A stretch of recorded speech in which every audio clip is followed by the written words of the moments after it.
तो फिल्म की शुरुआत होती है एक लड़की से जो प्लास्टिक सर्जरी के बाद अपनी बॉडी से पट्टियां हटा रही थी। ये लिली को थी जिसने खूबसूरत दिखने के लिए फेस की ही नहीं पूरे जिस्म की सर्जरी करवा ली थी। दूसरी तरफ हमें एक पुलिस ऑफिसर मिस्टर असाडा को दिखाया जाता है। वो और उसकी असिस्टेंट इस टाइम लिलिको के ही बारे में बातें कर रहे थे। लिलिको ने सर्जरी करवाई थी फेम हासिल करने के लिए, यानी मशहूर होने के लिए। लोग नहीं जानते थे कि लिलिको का जिस्म और चेहरा असली नहीं है, पर मिस्टर असाडा ये बात जानते थे। वो अपनी असिस्टेंट से कहते हैं कि मुझे कभी भी लिलिको की बोन्स और मसल्स की मूवमेंट सेम नहीं लगी। साफ मतलब है कि उसने बहुत सारी सर्जरीज करवाई हुई हैं और उसकी खूबसूरती बस ऐसे ही है जैसे कोई फल बाहर से बहुत खूबसूरत दिख रहा हो लेकिन अंदर से गल सड़ गया हो।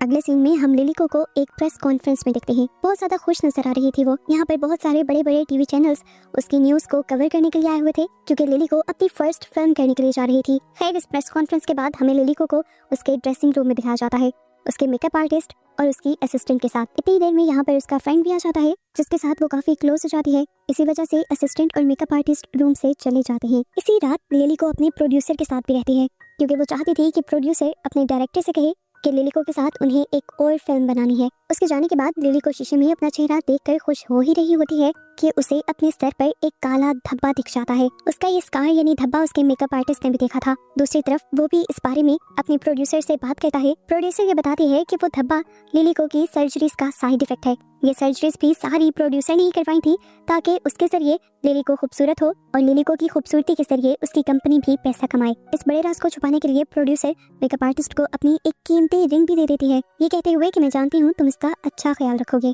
ख्याल उसे रिंग का नहीं बल्कि राज का रखना था। प्रोड्यूसर ने एक और शॉकिंग बात ये भी बताई थी कि लिलिको का चेहरा ही नहीं बल्कि उसकी बॉडी का एक एक पार्ट नकली था। उसके जिस्म में जो असली चीजें थी वो सिर्फ उसकी आंखें और उसके प्राइवेट पार्ट्स थे। अगले दिन प्रोड्यूसर लिलिको को हॉस्पिटल भेज देती है वापस ताकि उसके इस धब्बे को ठीक किया जा सके।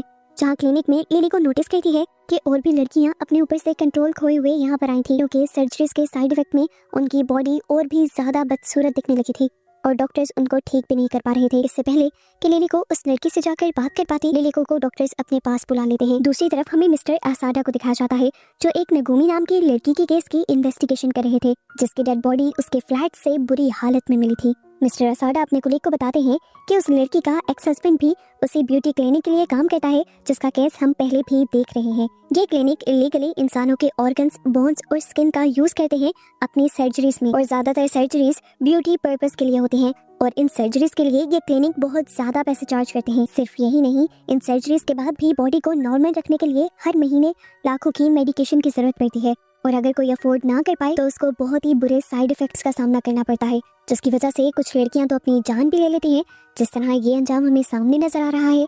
मिस्टर असाडा के कलीग्स परेशान थे कि बेचारी लड़कियां इतना भयानक कदम उठा क्यों लेती हैं अपनी सर्जरीज करवाने का। अगले सीन में हमें दोबारा लिलिको को दिखाया जाता है जो कि हर दूसरे फोटोशूट का हिस्सा बनी हुई थी। उसके पास इतने कॉन्ट्रैक्ट्स थे, इतने काम थे कि उसकी नींद तक भी पूरी नहीं हो पा रही थी, लेकिन पैसे और शोहरत के लिए उसने अपनी नींद, तकलीफ सब कुछ छुपाई हुई थी जिसका रिजल्ट उसे मिलता भी है। तकरीबन हर मैगजीन के कवर पेज के ऊपर उसी की फोटो होती है और सभी मैगजीन्स बहुत तेजी से बिक जाते हैं। लाखों लोग लिलिको के फैन बन गए थे, यहाँ तक कि हॉलीवुड से भी लिलिको को फिल्म की ऑफर आ गई थी। एक दिन ऐसे ही अपनी बिजी रूटीन से फारिग होकर लिलिको अपनी असिस्टेंट मिचिको के साथ अपने घर वापस आ रही होती है तो वो मिचिको से सवाल करती है कि तुम मेकअप क्यों नहीं करती। मिचिको जवाब देती है क्योंकि इसका फायदा ही नहीं, मेकअप मेरी बढ़ती हुई एज को तो नहीं छुपा पाएगा। मिचिको ने तो ये बात बिना सोचे समझे कहती थी लेकिन लिलिको के लिए ये एक बहुत ही बड़ी सोच बन गई थी। जाहिर सी बात थी सर्जरीज उसकी बढ़ती हुई उम्र को तो नहीं छुपा पाएंगी और उस तरह बढ़ती उम्र के साथ उसे शायद काम भी मिलना कम हो जाएगा। इस सोच की वजह से लिलिको काफी डिप्रेस हो जाती है। सोचते हुए उसे ये भी ख्याल आता है कि काश उसके पास कोई ऐसा होता जो उससे सच में प्यार करता।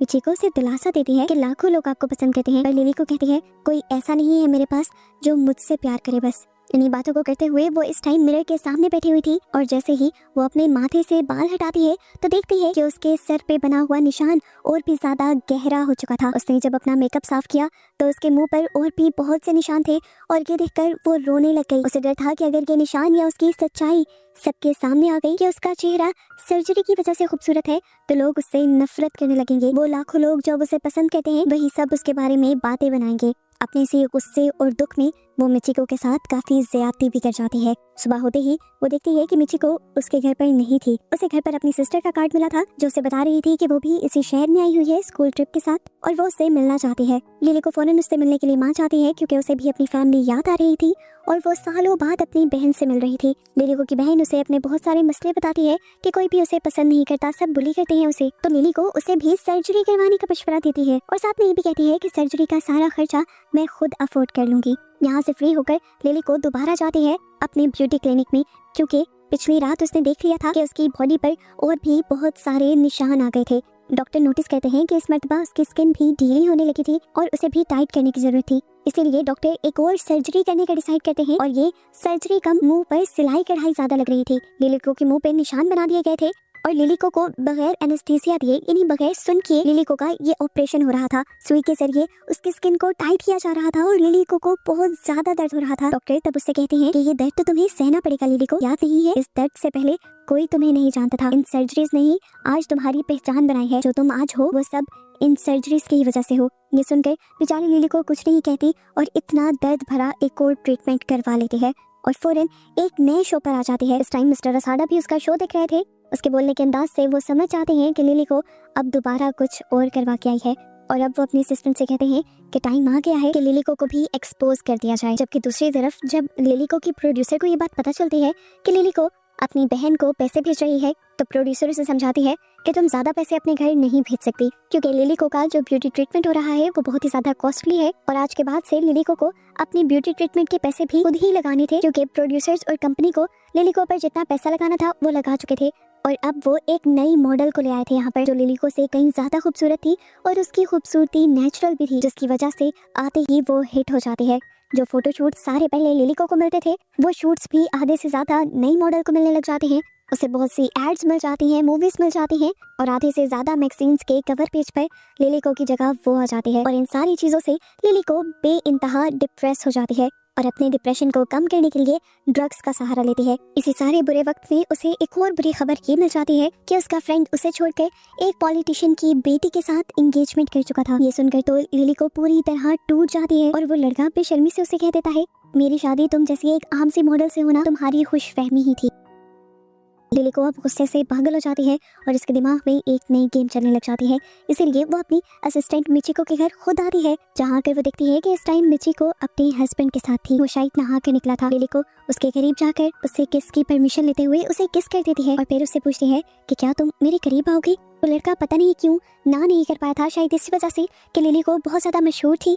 लिली को अपनी सारी हदें पार कर देती है वो भी मिचिको के सामने और मिचिको टूट जाती है अपने हस्बैंड को किसी और लड़की के साथ देखकर। वो ये सब रोक भी नहीं पाई थी क्योंकि उसे डर था कि लिली को कहीं उसे जॉब से ना निकाल दे। अगले दिन लिली को अब इस कपल को अपने घर एक जरूरी काम से बुलाती है। लिली को उन दोनों को मैनिपुलेट करते रही है ये कहते हुए कि मैं जानती हूँ कि तुम दोनों मुझसे बहुत प्यार करते हो और मेरे लिए कुछ भी कर सकते हो, लेकिन मुझे तो बस एक छोटा सा ही काम करवाना है। एक लड़की के फेस पर तुम्हें एसिड फेंक कर आना है ताकि उसकी खूबसूरती खत्म हो जाए और वो जल कर मर जाए। ये दोनों उसकी बात मान जाते हैं और मिशन पूरा करने से पहले लिली को उन दोनों को ही अपने सामने करीब आने को कहती है। बेचारी मिचिको सिर्फ अपनी जॉब के लिए लिली को के कहे हुए सारे बुरे काम कर रही थी जो वो करना भी नहीं चाहती थी। अगले दिन दिखाया जाता है कि जब लिली को उसका मेकअप आर्टिस्ट तैयार कर रहा होता है तब वो लिली को की कमर पर अजीब बड़े बड़े काले धब्बे देखता है। वो समझ जाता है कि ये भी उसके ब्यूटी प्रोसीजर के साइड इफेक्ट्स हैं, इसीलिए वो कुछ नहीं बोलता। यहाँ तक कि वो अपनी असिस्टेंट को भी रूम से बाहर भेज देता है और फिर बाद में सीक्रेटली ये बात जाकर प्रोड्यूसर को बताता है। तो प्रोड्यूसर से कहती है टेंशन लेने की जरूरत नहीं है,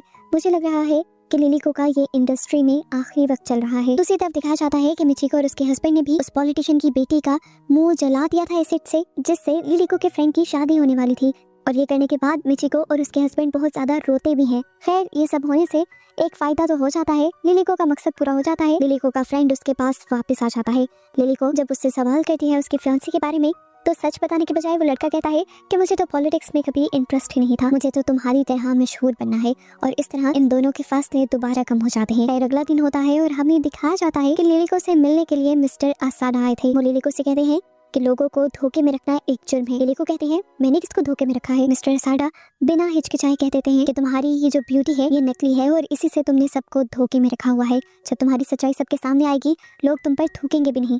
और जिस ब्यूटी क्लिनिक पर तुम जाती हो वो भी इलीगल है। वो बताता है कि वो ब्यूटी क्लिनिक औरतों का फायदा उठाता है उनके खूबसूरत होने के शौक को लेकर, फिर इलीगली ऐसी मेडिसिन और ट्रीटमेंट उनको देता है जिससे वो बज़ाहिर खूबसूरत हो जाती हैं, लेकिन वो ट्रीटमेंट आहिस्ता आहिस्ता उन्हें मौत की तरफ ले जाते हैं। मैं तो कहूँगा कि तुम अब भी उनके जाल से निकल जाओ। लिली को जवाब में कहते हैं, मुझे ये सब बताने का क्या फायदा, मेरा उस सबसे क्या ताल्लुक है। तब मिस्टर असाडा हंसते हुए उसके हाथ में वो सारे प्रूफ्स दे देते हैं जो उनके पास थे। उन्हें सब पता था कि लिली को पहले कैसी दिखती थी, फिर सर्जरीज के बाद कैसी हुई। मिस्टर असाडा ये भी बताते हैं कि मुझे सिर्फ यही नहीं पता, मुझे ये भी पता है कि पॉलिटिशियन की बेटी का जो मुंह चला है वो भी तुम्हारी ही वजह से चला है, और इस क्राइम के भी सारे एविडेंस मिस्टर असाडा के पास थे। ये सारी बातें सुनकर फिलहाल के लिए तो लिली को घबराई थी। उसके हाथ से एविडेंस की फाइल पकड़कर लिली को यहाँ से चली जाती है। घर आते ही वो एविडेंस खोलती है तो उसे पता चलता है कि मिस्टर असाडा सच बोल रहे थे। इस फाइल के अंदर लिली को की वो सारी पुरानी फोटोज भी थी जब लिली को बहुत ही मोटी और भद्दी दिखा करती थी। लिली को दोबारा से पैनिक हो जाती है कि अगर ये सच्चाई उसके सबके सामने आ गई तो क्या होगा। अपने आप को काम डाउन करने के लिए वो अपने आप को एक और ड्रग का इंजेक्शन लगा लेती है। सुबह जब उठी तब भी वो नशे में थी। उसने देखा कि मिचिको उसके लिए ब्रेकफास्ट बना रही थी। उसने टीवी ऑन किया तो उसे एक और झटका देने वाली न्यूज ये पता चली कि पहले जिस एडवर्टीजमेंट में हमेशा वो हुआ करती थी, आज उस एड में भी उसकी जगह नई मॉडल ने ले ली थी। ये देखकर उसका दिमाग खराब हो जाता है और वो मिचिको को काम देती है पहले की तरह इस मॉडल का भी तेजाब से फेस जलाने का। मिचिको घबरा गई थी लेकिन कोई जवाब नहीं दे पाई थी। लिली को की आज उसी मॉडल के साथ प्रेस कॉन्फ्रेंस पे थी। स्टेज पर उस मॉडल को देखकर लिली को का कॉन्फिडेंस डाउन हो जाता है और वो अपने आप को नॉर्मल करने के लिए वॉशरूम में जाकर एक और ड्रग का इंजेक्शन अपने आप को लगा लेती है।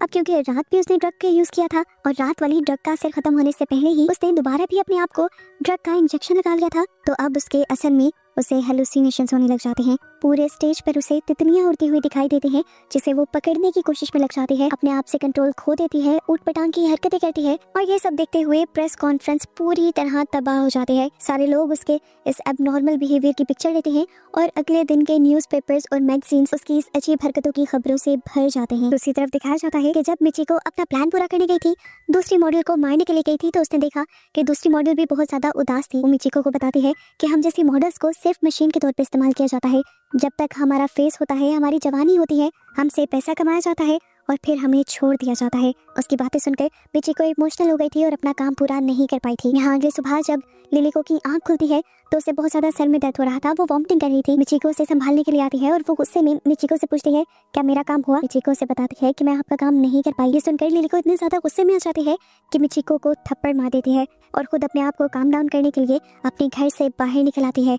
बाहर बारिश हो रही थी, उसे ये भी ख्याल नहीं रहा था। रूम के अंदर मिचिको के हाथ लग जाते हैं लिलिको के वो सारे एविडेंस जो मिस्टर असाडा उसे देकर गए थे। बस फिर क्या था, अपने थप्पड़ और अपने साथ किए गए हर जुल्म का बदला लेने के लिए मिचिको इन एविडेंस को बड़े बड़े प्रेस क्लब्स में भेज देती है। इतने बड़े बड़े राज थे, इनको कहाँ वक्त लगता था वायरल होने में। एक के बाद एक सारे ही लिलिको के खिलाफ सबूत इंटरनेट पर थे। हर कोई अब लिलिको के बारे में बातें कर रहा था और लिलिको से नफरत करना शुरू कर चुका था। बस वही दिन आ गया था जिससे लिलिको डरती थी, लेकिन वो नहीं जानती थी कि ये दिन इतना जल्दी आ जाएगा।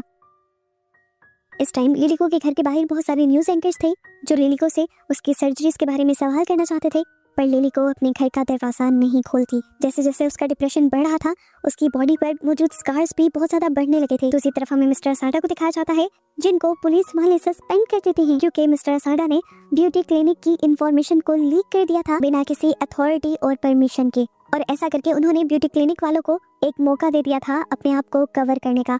लेकिन पुलिस उस मौके से पहले ही उस ब्यूटी क्लिनिक वालों को पकड़ना चाहती थी। जिस एडवर्टाइजमेंट कंपनी ने लिलिको को इंडस्ट्री में इंट्रोड्यूस करवाया था, उनके ऊपर भी प्रेशर बढ़ जाता है लोगों के सवालों का जवाब देने का। आखिर उन्हें भी प्रेस कॉन्फ्रेंस रखनी पड़ती है और प्रोड्यूसर लिलिको को समझा कर जाती है कि मैंने तुम्हारे लिए एक स्क्रिप्ट लिखी है, इसका एक एक लफ्ज रट लो, तुम इस स्क्रिप्ट के अलावा कुछ नहीं बोलोगी, बाकी सब कुछ हमारा लॉयर संभाल रहेगा। लिलिको की वजह से उनकी कंपनी की रेपुटेशन भी बहुत ज्यादा गिर गई थी। उसके जाने के बाद यहाँ पर मेकअप आर्टिस्ट आ जाता है जो मेकअप के जरिए लिलिको के सारे स्कार्स को, सारे निशानों को छुपा देता है।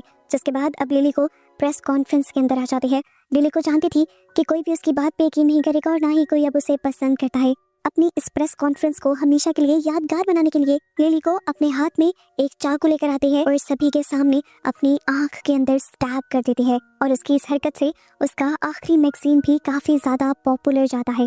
जो भी हुआ था, लिलिको का अब करियर तबाह हो गया था और जिस ब्यूटी क्लिनिक ने करियर तबाह किया था उसके बारे में किसी ने पूछा भी नहीं ज्यादा और ना ही उसे बंद किया गया। हम मिस्टर असाडा और उसके असिस्टेंट को रोड से गुजरता हुआ देखते हैं और तभी एक लड़की उनके पास आती है उनसे एक एड्रेस पूछने के लिए। लड़की उन्हें काफी जानी पहचानी लग रही थी। तो मिस्टर असांडा अपने असिस्टेंट को बताते हैं कि ये लड़की लिलिको की बहन है जिसने भी अब सर्जरी करवा ली थी। वो ब्यूटी क्लिनिक बंद नहीं हुआ था इलीगल काम करने के बावजूद भी, क्योंकि उस ब्यूटी क्लिनिक की डिमांड थी। खैर अब हमें दिखाया जाता है उस मॉडल को जो लिलिको की जगह आई थी। हर जगह बस अब उसी के चर्चे थे। अपना काम खत्म कर जैसे ही वो अपने कमरे में वापस आती है तो अपनी चेयर पर किसी को बैठा हुआ देखती है। चेयर जैसे ही मुड़ती है तो हमें दिखाई देता है कि ये कोई और नहीं बल्कि लिलिको ही थी, जो नई मॉडल को देखकर स्माइल करती है। और यहाँ इस मिस्ट्री के साथ ये मूवी एंड हो जाती है कि आखिर लिलिको आखिरी मर्तबा उसके पास आई क्यों थी। क्या वो उसे मारकर अपने करियर के खत्म होने का गुस्सा निकालना चाहती थी, या अपना सब कुछ छीनकर उसके पास जाने का बदला लेना चाहती थी। आपको क्या लगता है कि लिलिको वापस क्यों आई थी? कमेंट में जरूर बताइएगा। Thanks for watching.